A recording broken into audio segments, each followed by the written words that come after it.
ఇప్పుడు 3వ అధ్యాయం కర్మయోగం 18వ శ్లోకం. నైవ తస్య కృతేనార్థో నా కృతేనః కచ్చన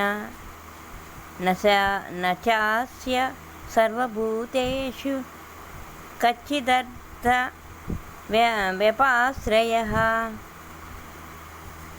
అంటే దానికి అర్థం, అట్టి మహాత్ముడు ఈ జగత్తునందు కర్మలు చేయకుండుట వలన అతనికి ఎట్టి ప్రయోజనము ఉండదు.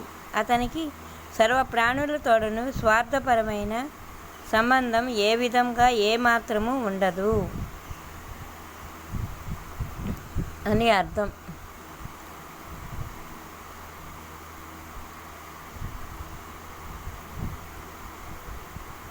అంటే భగవంతుడికి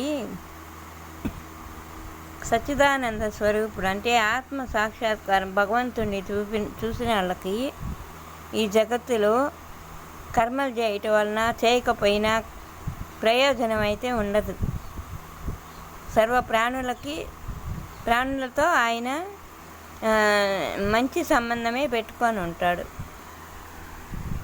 భగవంతుడు సర్వ ప్రాణులు అందరూ సమానము, ఒకటే దృష్టిలో చూస్తాడు భగవంతుడు. అనంత కోటి జీవరాశులని ఒకే విధంగా చూస్తాడు. మనల్ని కూడా ఆయనకి భేదాలు ఏవీ ఉండవు. ఎవడు నిరంతరం వాళ్ళ పని వాళ్ళు చేసుకుంటూ భగవద్ధ్యానంలో ఉంటారో వాళ్ళకి ఆయన ఎప్పటికీ ఇబ్బంది కలిగించడు. ఏమాత్రం వాళ్ళకి ఇబ్బంది కలిగిడు అని చెప్పి కృష్ణుడు చెప్పాడు అర్జునుడికి. జై శ్రీకృష్ణ.